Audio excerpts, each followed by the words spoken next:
Commissioners Nisar और gene, Priyanka Soni ji और मनोज कुमार जी, हमारे हेल्थ डिपार्टमेंट के जो सभी लोग जिनके द्वारा ये आयोजन किया गया है,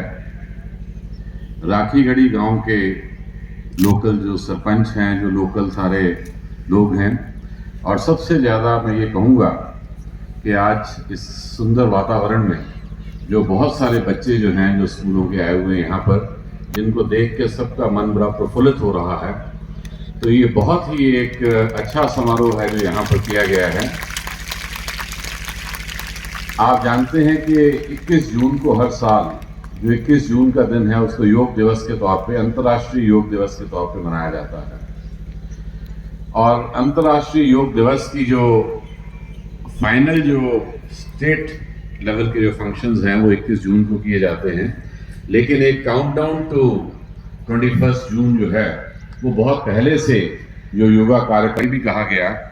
कि आपको काउंटडाउन के समय में आपको अपने अपनी स्टेट में, हर स्टेट को ये कहा गया कि आपको इस प्रकार का कार्यक्रम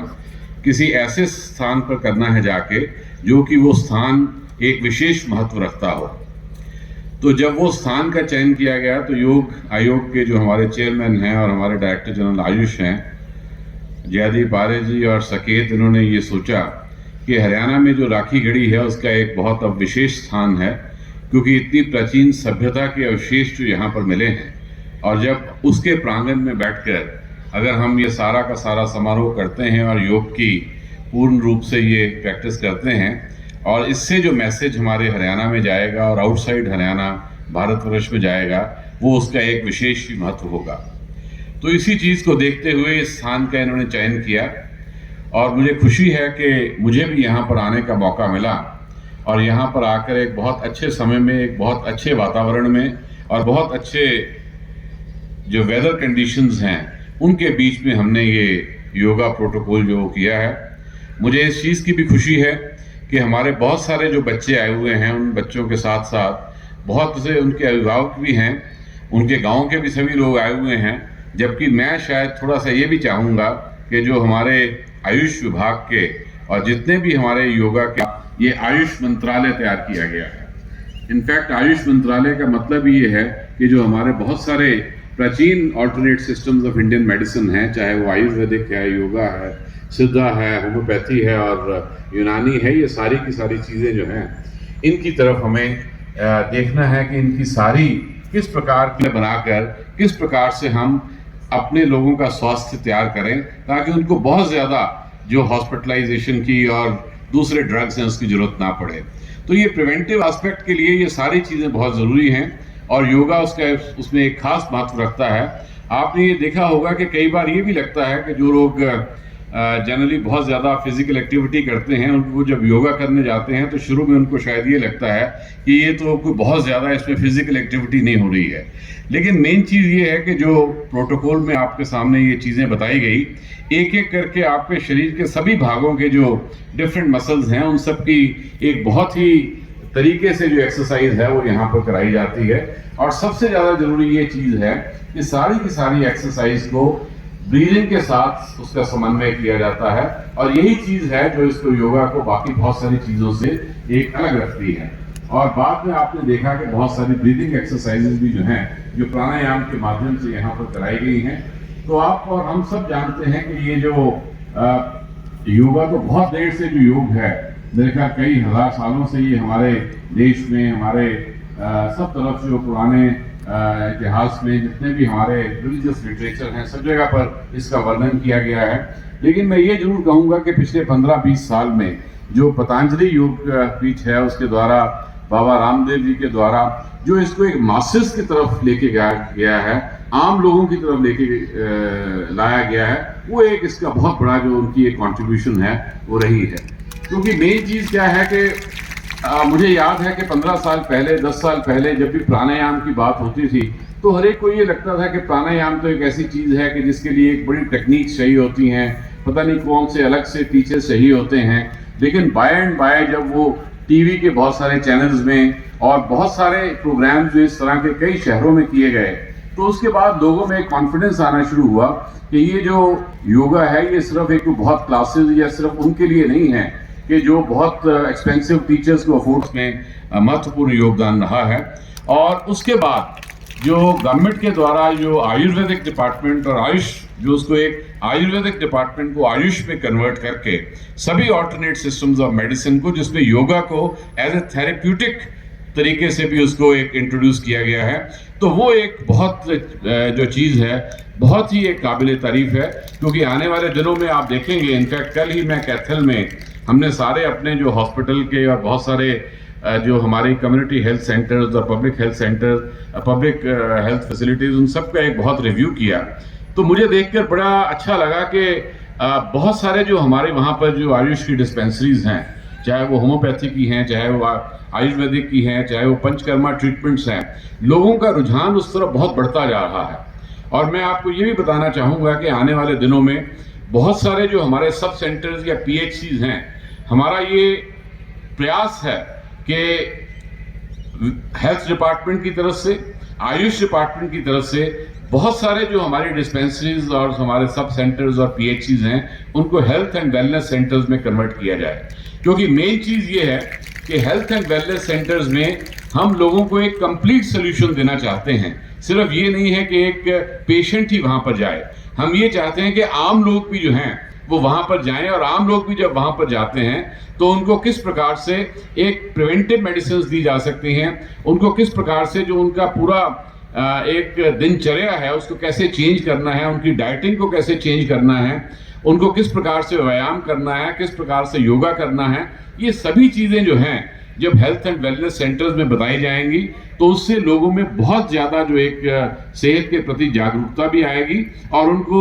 बहुत सारी चीज़ें ऐसी हैं जो आज के दिन हमेशा ही उनको तब पता लगती हैं जब वो किसी हॉस्पिटल में जाते हैं, तो सडनली पता लगता है कि इतनी दुनिया में जो लोग हैं सबको हाइपरटेंशन हो रखी है, डायबिटीज़ हो रखा है। आपने कोविड के दिनों में भी देखा होगा कि बहुत सारे लोग जो हैं, अल्टीमेटली जिन लोगों को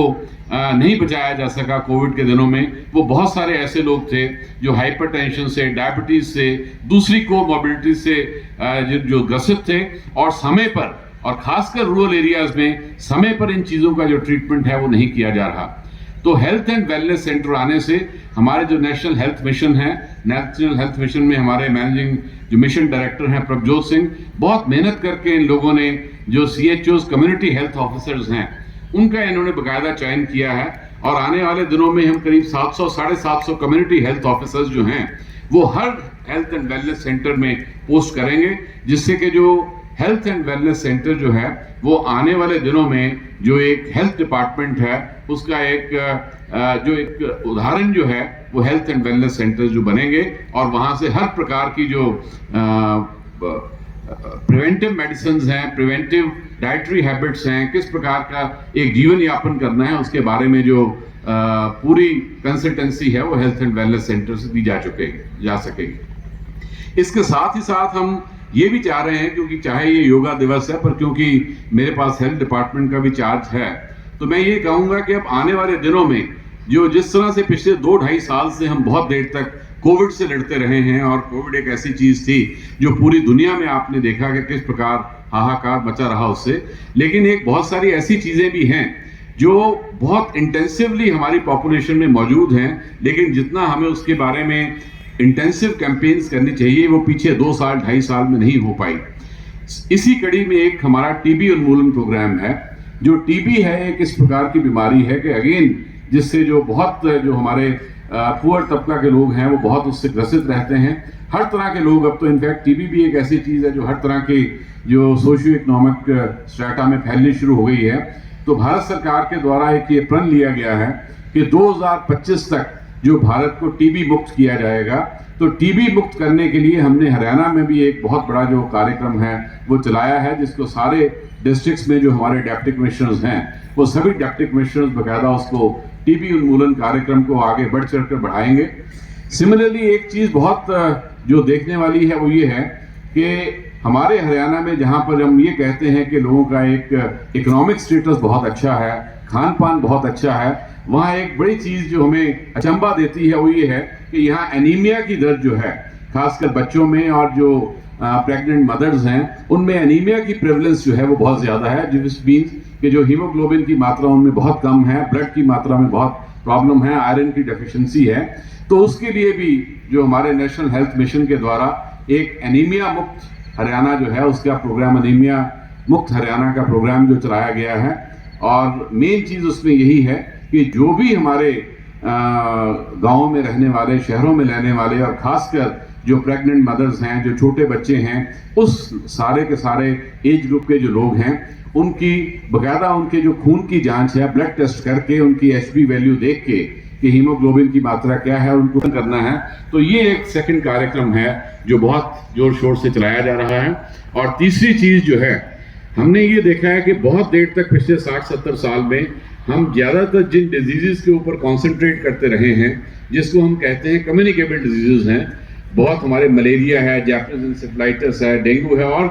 जो बहुत सारी ऐसी चीज़ें हैं, वेक्टर बॉर्न डिजीज़ हैं या दूसरी कम्युनिकेबल डिजीज़ हैं। लेकिन हमने ये कोविड के दौरान पाया, और सब लोग हम जानते भी हैं कि जैसे जैसे हमारी पॉपुलेशन की एक इकोनॉमिक स्टेटस बढ़ता जा रहा है,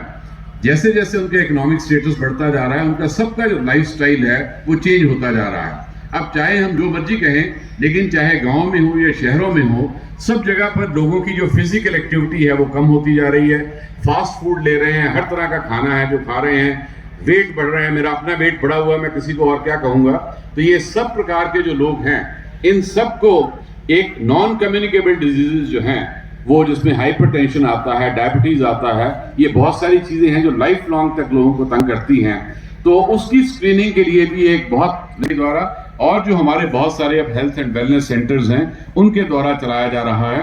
कि ये जो नॉन कम्युनिकेबल डिजीजेज में, जो हमारे एनसीडीज में स्पेशली हाइपरटेंशन और डायबिटीज है, इसको किस प्रकार से हमें मैनेज करना है। इसको किस प्रकार से, किसी भी चीज़ को मैनेज करने के लिए पहली चीज़ ये होती है कि उसको आइडेंटिफाई करो कि हाँ, मैं इस चीज़ से पीड़ित हूँ, या मेरे को हाइपरटेंशन है, हाई ब्लड प्रेशर है, या मेरे को डायबिटीज़ की शुगर की मात्रा ज़्यादा है मेरे उसमें। तो उसके बाद उसकी जो एक ट्रीटमेंट है वो शुरू होता है। तो एनसीडी में जो स्क्रीनिंग का काम जो है वो काफ़ी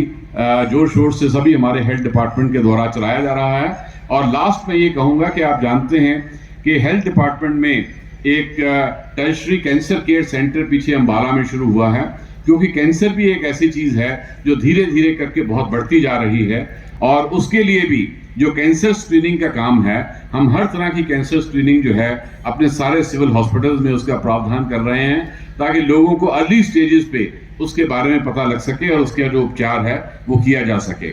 तो मैं एक बार फिर से जो हमारे आयुष विभाग के जो सभी अधिकारीगण हैं, मैं उनका बहुत धन्यवाद करता हूँ। जितने भी हिसार और जींद की डिस्ट्रिक्ट एडमिनिस्ट्रेशन के ऑफिसर्स हैं, उन सब का बहुत धन्यवाद करता हूं। विशेष रूप से जो राखी गढ़ी जो है, इन सब का बहुत धन्यवाद करता हूं कि एक बहुत अच्छे कार्यक्रम का आयोजन जो है वो आपके यहाँ पर किया गया। और मैं फिर से एक बार अपने आयुष विभाग के जो योग शिक्षक हैं उनको ये कहना चाहूँगा कि योगा को इन बच्चों के बियॉन्ड भी, जो बहुत सारे लोग इधर उधर सब बैठे हुए हैं, उनको भी हमें यहाँ बिठाना चाहिए। और ये तो चलो एक कार्यक्रम में हमें किया है, लेकिन इस तरह का कार्यक्रम जो है आधे पौने घंटे का डेली बेसिस पे जो ऐसे स्टेडियम्स हैं वहाँ पर हमें एवरी डे जो करवाना चाहिए। जो आयुष विभाग के जो लोग हैं वो इनके लिए जो योगा टीचर्स हैं उसका प्रावधान करेंगे, उनको मुहैया करवाएंगे। लेकिन ये हर गाँव में और शहरों में, गली मोहल्ले में, हर जगह सवेरे का करीब 45-50 मिनट का जो कार्यक्रम है वो योगा से कनेक्टेड जरूर होना चाहिए। और वो केवल योगा दिवस के उपलक्ष्य में नहीं कि 21 जुलाई को योगा दिवस है इसलिए हमने योगा दिवस के उपलक्ष्य में कर रहे हैं, ऐसा नहीं है। ये ईयर राउंड जो है ये कार्यक्रम हमारे सभी स्टेडियम्स में, हमारे सभी स्पोर्ट्स फैसिलिटीज़ में, हमारे हेल्थ एंड वेलनेस सेंटर्स में, हमारे स्कूलों में, हमारे कॉलेजेस में, हमारे यूनिवर्सिटीज़ में, हमारे पुलिस लाइंस में, सब जगह पर इस प्रकार का कार्यक्रम जब तक नहीं होगा तब तक ये एक पूर्ण रूप से एक अभियान नहीं बन पाएगा। इसको अभियान बनाने के लिए, एक जन जन तक इसको ले जाने के लिए इस चीज़ की हमें बहुत ज़रूरत है। बहुत बहुत धन्यवाद। जय हिंद।